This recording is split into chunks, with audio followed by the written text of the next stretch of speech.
Guitar nuts, guitar nerds, what's up? It's Pete Thorne. Welcome to the studio. Hey, check it out. Today we are going to take a look at a brand new update for both Quad Cortex and Nano Cortex from Neural DSP. It's the Quad Cortex 3.3.0 update and for Nano Cortex 2.2.0. The big news is there's a new version of capture software that's a part of this update. So version 1 of capture was always the way you could take your amp head or maybe amp and speaker cabinet or overdrive or distortion pedal and put them in your Quad Cortex. Well, version 2 just takes it to another level. Now, I am a longtime user of the version 1 of capture. For 4 or 5 years now, I've been touring with the band Five for Fighting every summer, and I've been using captures of that top hat King Royale head right there. Back in the day, I used to play a real King Royale with the band Five for Fighting, so when I rejoined the band a few years ago for touring, I thought, well, let's try the same amp again, but maybe we'll try it in the virtual world. We'll bring things into 2025. I'll try and make some captures, put them in my Quad Cortex, and it's just a lighter, easier way to get around on the road. And I've been doing that happily. It's been working out great. So I fully endorse version 1 of capture, but I will say this.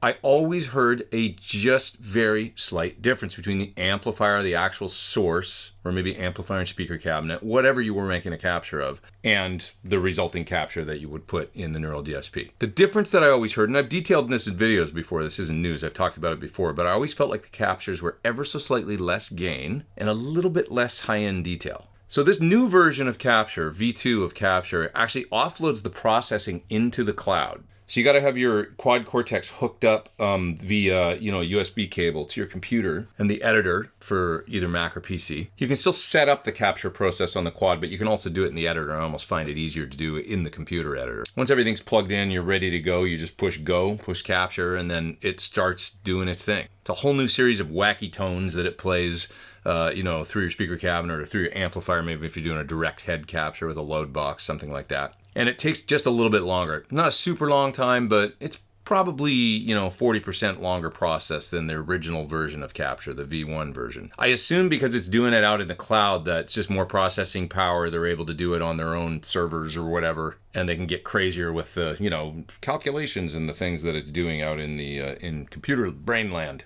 But I'm going to tell you, the results are astounding. It works incredibly well. So first of all, you're actually able to make captures of things like compressors now, and that's really cool. I don't know what kind of magic they incorporated to do that, but I made a capture of this, my Cali 76 from Origin Effects. This is one of my favorite compressors of all time. It's so big that I've never actually put it on a pedal board, but if I could, I would. It sounds amazing. I've actually thought about putting this on pedal boards many times.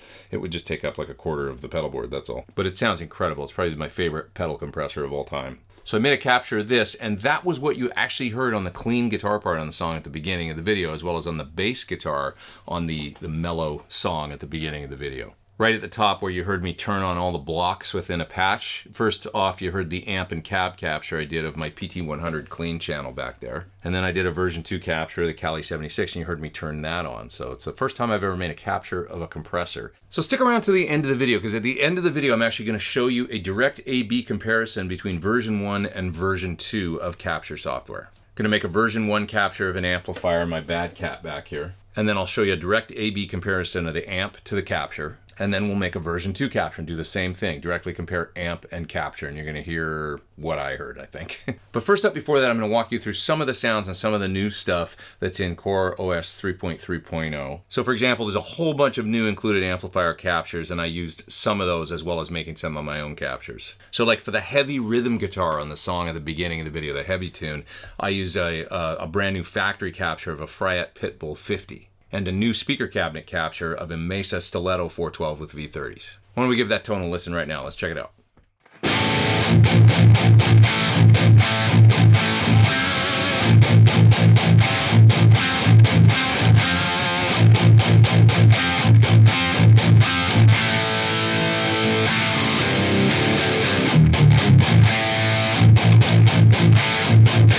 So for the clean guitar and the mellow tune, once again, that was a capture of my PT100 that I made. I made this preset here called Lush 76 and PT Channel 1.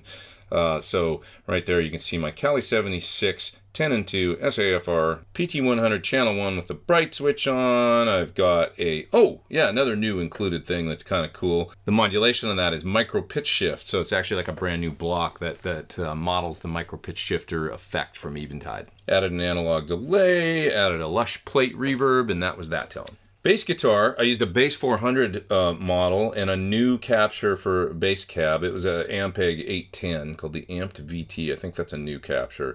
And then I used actually my Cali 76 compressor capture as well on that. Now for the heavy bass guitar on the heavy tune, I use Parallel Axe, which is one of the now usable within Quad Cortex plugins. They've been making the plugins come online slowly but surely, and there's a whole bunch of them available now that you can use within the Quad Cortex. So this is their computer plugins that you can now use within Quad Cortex. So Parallel Axe is their awesome bass plugin that basically lets you, no pun intended, basically lets you, have your low end real clean and then distort and EQ your mids differently than that, and then distort your high end and have that sound different. You can do all kinds of stuff with Parallel Axe to get a big, huge, clean, but driven at the same time bass guitar sound. Now for the lead guitar and the mellow tune at the beginning, I used a brand new model of a Dumble overdrive special that they've included. They've also included some Dumble overdrive special captures, but there's a full model in there so that you can get in there and tweak the gain and the overdrive and the bass and the treble and all that good stuff. I used a new cabinet model as well. It's a 212 2-Rock EV Vintage 79. Added a little bit of spring reverb. Away I went. And for the lead guitar on the heavy tune, at the beginning of the video, I used the SLO plugin, which is now compatible as well with Quad Cortex. So that's just terrific sounding plugin. I've loved it since it came out. Now you can get all that great character in the Quad Cortex. I used the plug-in amp as well as the plug-in cabinet to get those tones. Added a little bit of delay. That's all that's going on there. It just sounded really good to me. All right, so stay tuned later on in the video for that demo of V1 versus V2 capture. I can't show you everything in this update, not even close. There's so much new stuff that's included, but I'm gonna break down some of those tones now and you can hear what I was able to come up with, at least on those two very different pieces of music, and how I used this new 3.3.0 update. All right, let's check it out.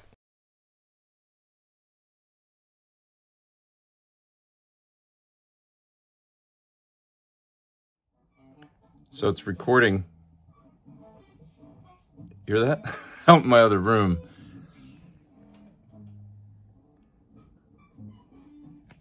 The signals sound very different than what I'm used to hearing out of the version 1 capture process. So anyway, we'll see how this ends up. This is just the amplifier capture.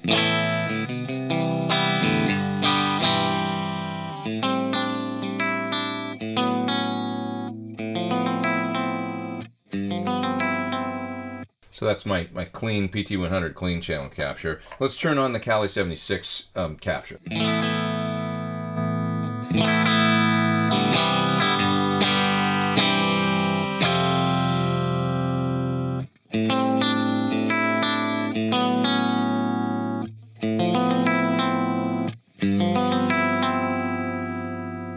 It's pretty nice, man. I mean, it really captures that smooth character, you know, fast transient compression the Kali 76 gives you, but it's really smooth on the tail too. It just sounds expensive. So I think I'm going to end up using this all the time. I mean, I just kind of set it like I always set it, which is for a sort of medium slow attack, a medium fast release, and 10 and 2 on the knobs, you know, and it kind of just on the input and output, it just does this great thing.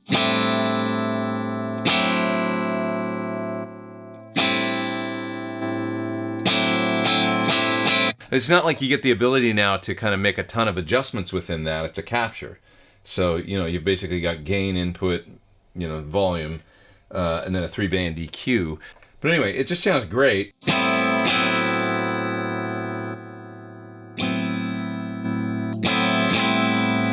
And it certainly worked well in this sound. I use it on some bass guitar as well. Let's check that out next, actually. I'll show you my compressor that I captured on the bass sound for this little piece of music.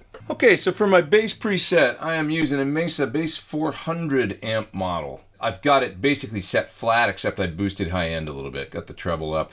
And then I've got a cab going in this B10 amped VT90. So I guess I would assume a 90s SVT style cab maybe. And then the compressor is running in front of everything, and it is the Kali 76 pedal once again that I captured using version 2. So first, without the compressor.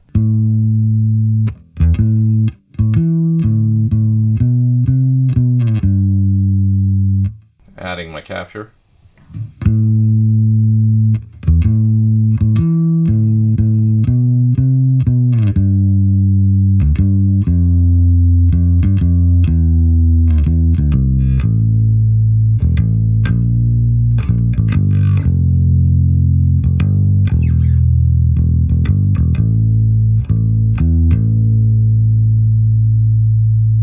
It's about as even as it gets. Probably a little more compression than I should use, but it works pretty damn good. And if you're a hack bass player like me, it tends to, you know, a lot of compression tends to make everything sound more even, of course. And it just covers up my my inconsistencies in attack from my right hand.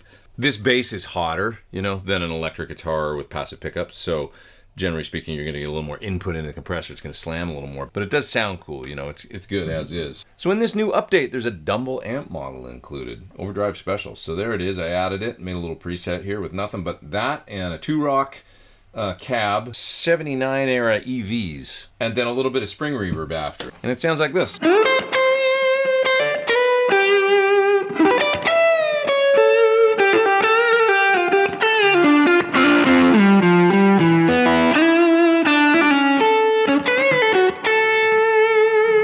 I always think of the Dumble sound as like if you had an overdrive circuit that was integrated into a Fender amplifier, which is exactly kind of what it is. But it's like when the circuit is in the amplifier, it sounds different and somehow sounds like part of the amplifier rather than running a pedal in front of an amp, if that makes sense. So it's definitely got that thing.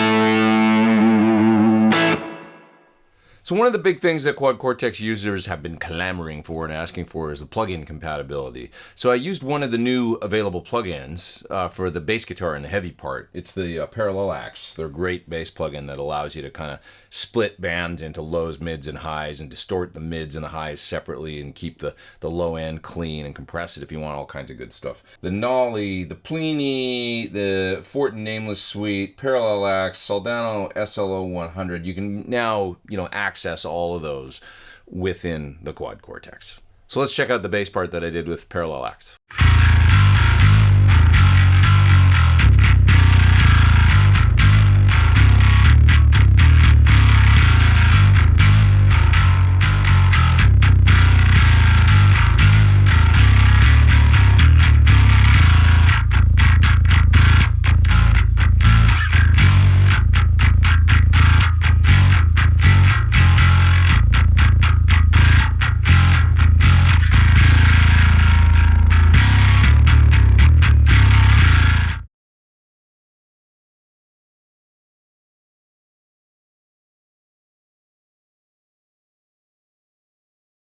Sometimes what I like to do is actually turn the volume down on the guitar and listen with the volume low on the guitar between the capture and the actual amplifier. Sometimes I find you might hear more difference that way. Okay, so right now it's automatically flipping back and forth, and every 4 seconds, or 6 seconds. Here, I'll set it to 4. Let's go a little sooner. So this is the quad. That's the reference.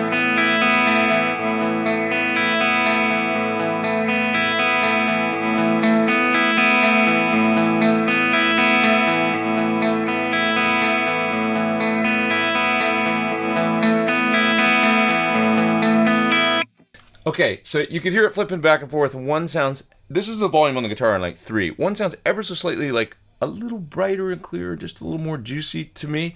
And that is the amp. Okay, so the quad, it sounds so close that it's like almost exactly the same, but that's the difference that I always hear just a little bit. Sometimes I'll compensate when I'm making captures, at least, you know, with the old version 1 style capture, I'll compensate by adding a little bit of boost into the amplifier, like just a little clean boost into the amp, and that always sounded a little more to me like a little closer. If I just added a couple dB of clean boost using a booster, something very pure like a Sir Coco boost, just the clean gain side, just very, very, you know, like almost like microampish, just a little bit of boost. I would add that when I was doing the capture. I'd set up the sound on the amplifier to be exactly the way I wanted it, and right before hitting capture, I'd just turn on the boost, just adding a hair of gain, and then that seemed to make the capture just a little bit closer to the reference. So what I want to do now is make a version 2 capture, and this will be the first time I've ever tried to do this. So it's going to do it using,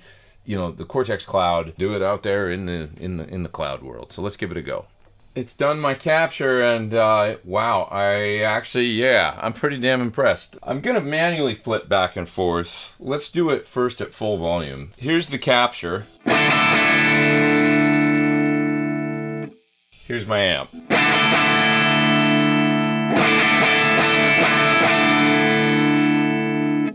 Capture.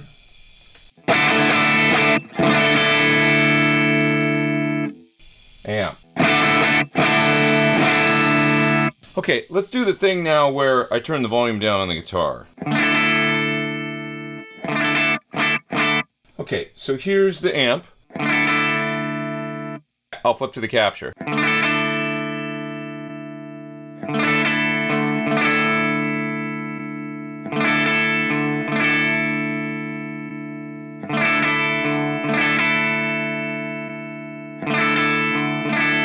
Like, I'm not hearing any difference in gain or top end at all. Like, absolutely none.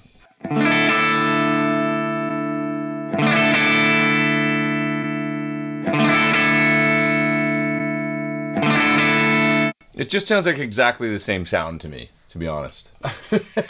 It's pretty damn good. That's my first attempt.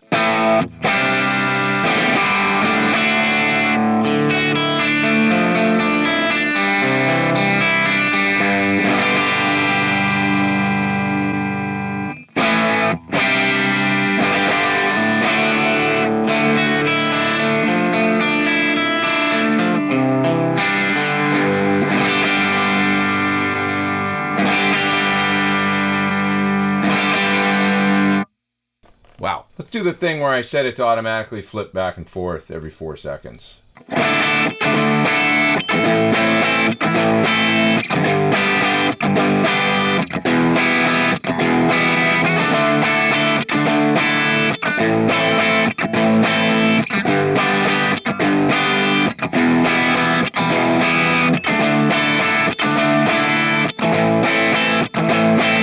Yeah, it's just going back and forth as I'm playing. It really doesn't feel appreciably different either, at least not with this particular tone.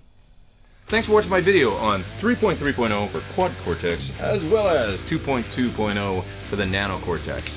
Now, I should mention, new software for Nano Cortex lets you play the V2 captures on Nano Cortex, so any captures that you make on a Quad Cortex or that you download from Neural DSP off of their cloud, you're going to be able to actually use within Nano Cortex. But you can't actually make version 2 captures quite yet. That's coming soon. We're working on that for Nano Cortex. Check it all out at the Neural DSP website. I put the link down there in the video description below. Click there, it'll take you more info about this great new update. You know, these things are the gift that keeps on giving, it seems.